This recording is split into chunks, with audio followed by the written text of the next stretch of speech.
আসসালামু আলাইকুম। বাংলাদেশ বেতার সিলেট সংবাদ পড়ছে কুমকুম হাজেরা মারুফা। নানা আয়োজনে দেশে আজ পালিত হয়েছে আন্তর্জাতিক চা দিবস। বিশ্বের এই দ্বিতীয় সর্বাধিক ব্যবহৃত পানীয়ের পুষ্টিগত গুরুত্বের প্রতি সচেতনতা বাড়াতে জাতিসংঘের উদ্যোগে এই দিবসটি পালিত হচ্ছে।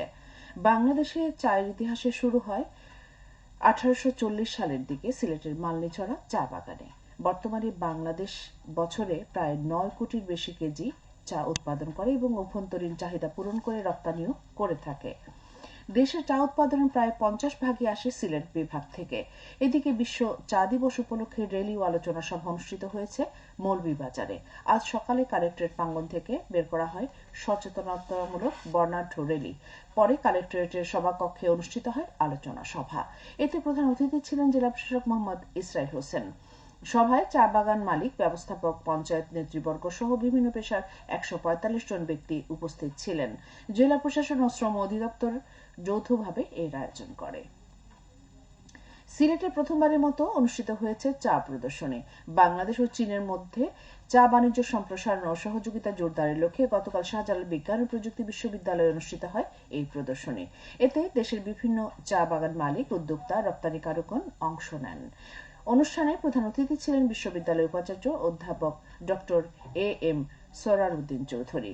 প্রদর্শনীতে আয়োজক হিসেবে ছিলেন বিশ্ববিদ্যালয়ের পলিটিক্যাল স্টাডিজ বিভাগের Chinese corner, food engineering and tea technology বিভাগ এবং ঢাকার চীনা দূতাবাস।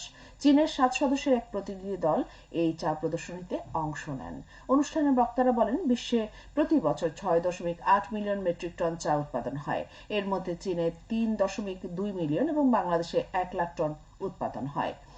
চীন বর্তমানে প্রযুক্তির সাহায্যে চা উত্তোলন করে। বাংলাদেশে তা পরীক্ষামূলক পর্যায়ে রয়েছে। বিশ্ববিদ্যালয়ের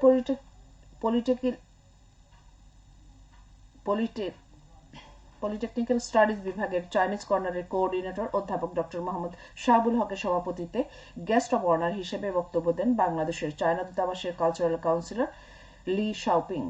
অনুষ্ঠানে বিশেষ অতিথি ছিলেন বিশ্ববিদ্যালয়ের কোষাধ্যক্ষ অধ্যাপক ডক্টর ইসমাইল হোসেন, শ্রীমঙ্গলের বাংলাদেশ টি অ্যাসোসিয়েশনের কার্যনির্বাহী কমিটির সদস্য তাসিন আহমেদ চৌধুরী।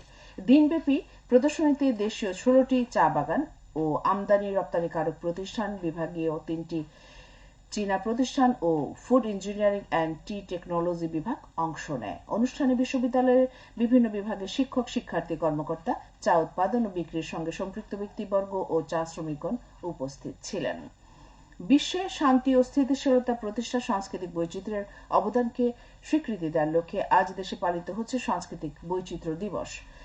জাতিসংঘের আহ্বানে প্রতি বছর দিবসটি পালিত হয়ে আসছে। দিবসটির ধারণা সর্বপ্রথম আসে ইউনেস্কো থেকে। 2001 সালের নভেম্বরে ইউনেস্কো সাংস্কৃতিক বৈচিত্র্য বিষয়ক সর্বজনীন ঘোষণা দেয়।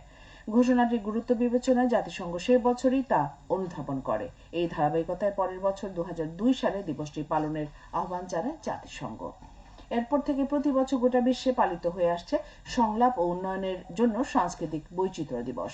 বিশ্বের সব মানুষকে সাংস্কৃতিক বৈচিত্র্যের গুরুত্ব ও সাদৃশ্য সম্পর্কে অবহিত করা এই দিবসের উদ্দেশ্য। যুদ্ধ বিগ্রহ এড়িয়ে শান্তির সঙ্গে বসবাস এবং মিলেমিশে জীবন গড়ার অনুপ্রেরণা দেয় এই দিবসটি। ভালো মানুষ, ভালো দেশ, স্বর্গভূমি বাংলাদেশ, এই স্লোগানকে সামনে রেখে সারা দেশের মতো সিলেটে আজ পালিত হয়েছে বিশ্ব মেডিটেশন দিবস। এই উপলক্ষে র্যালি ও আলোচনা সভা অনুষ্ঠিত হয়েছে মৌলভীবাজারে। আজ সকালে 250 শয্যা বিশিষ্ট জেনারেল হাসপাতাল প্রাঙ্গণ থেকে বের করা হয় সচেতনতামূলক বর্ণাঢ্য র্যালি। পরে হাসপাতালের সভাকক্ষে অনুষ্ঠিত হয় আলোচনা সভা। এতে প্রধান অতিথি ছিলেন জেলা civil surgeon doctor Mamun Rahman. এতে ডাক্তার, নার্স, স্বাস্থ্যকর্মী সহ বিভিন্ন পেশার 2 শতাধিক ব্যক্তি উপস্থিত ছিলেন। হাসপাতাল কর্তৃপক্ষ, কোয়ান্টাম ফাউন্ডেশন যৌথভাবে এর আয়োজন করে। সিলেটের গোয়াইনঘাট উপজেলার নন্দীরগাঁও ইউনিয়নের নোয়াগাঁও আশ্রয়ন প্রকল্পের হেরিংবন বন্ড 1 কিলোমিটার রাস্তা পরিদর্শন করেছেন দুর্যোগ ব্যবস্থাপনা অধিদপ্তরের সহকারী প্রকল্প পরিচালক সালমা আক্তার। আজ সকালে প্রকল্পটি পরিদর্শন করেন তিনি। এ সময় উপস্থিত ছিলেন গোয়াইনঘাট উপজেলা প্রকল্প বাস্তবায়ন কর্মকর্তা সহ অন্যান্য সংশ্লিষ্টরা। নন্দীরগাঁও ইউনিয়নের শালুটিগড় গোয়াইনঘাট রাস্তা হতে নোয়াগাঁও আশ্রয়ন প্রকল্প পর্যন্ত রাস্তা নির্মাণে সরকারের ব্যয় হচ্ছে প্রায় 72 লক্ষ টাকা। এবারে শুনুন কৃষি সংবাদ। হবিগঞ্জের নবীগঞ্জ উপজেলার চলতি বোরো মৌসুমে সরাসরি কৃষকদের কাছ থেকে ন্যায্য মূল্যে ধান সংগ্রহের লক্ষ্যে লটারির মাধ্যমে কৃষক নির্বাচিত করা হয়েছে। আজ দুপুরে নবীগঞ্জ উপজেলা পরিষদের সভাকক্ষে উন্মুক্তভাবে প্রকাশ্যে লটারি অনুষ্ঠিত হয়। এতে সভাপতিত্ব করেন নবীগঞ্জ উপজেলা নির্বাহী কর্মকর্তা মোহাম্মদ রুহুল আমিন। এ সময় সাংবাদিক, সরকারি কর্মকর্তা ও সাধারণ কৃষকরা উপস্থিত ছিলেন।